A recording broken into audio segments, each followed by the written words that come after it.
Erin Elizabeth Wells, here with your Living Peace Tuesday tip, and this is part 4 of our Life Balance series. So, in part 3, we were talking about life rhythm maps, or otherwise sometimes referred to as time maps, and you were supposed to create something that looked roughly like this, that basically just documents the rhythm of your regular daily routines, or the rhythm of your weekly routines, if you look at the whole scope. So I want to talk to you today because I find that just creating this often brings a lot of aha moments and insights about, oh, no wonder I'm feeling like I'm so busy all the time, because here now I can see where all my time is going.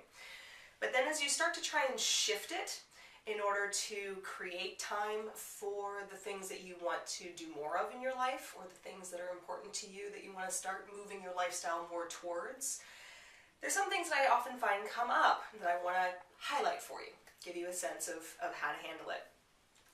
My first thing I want to suggest is, this is a guide. It's not going to happen overnight. So if you started to shift things around and say, I want to start putting in workouts, every day at this time of day, the likelihood of your just next week making that happen is probably small.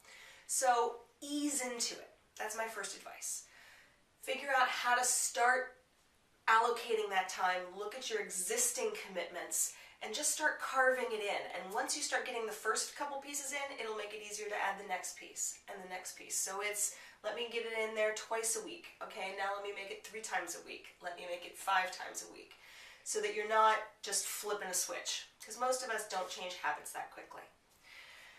Also, I will tell you that a life rhythm map like this generally needs to be reviewed and updated on a roughly seasonal basis. Think about it this way. If you're used to going to your kids' soccer games in the fall, then by the time you get to the winter time and they're playing basketball, that schedule's going to be entirely different, which means that your rhythm's going to be entirely different. So be prepared for the fact that you need to update it roughly once a quarter, generally on a seasonal basis. Mostly, this is not meant to make you feel frustrated or guilty. It's meant to give you something to work towards. So look at it and keep it near you on your desk. Keep a copy of it on your phone, take a picture of it, or keep the document on your smartphone. And make sure that it's easy to hand so that you can use it to reference as you make scheduling decisions, so that you're making them intentionally. So that's my advice to you about how to use these kinds of tools most effectively.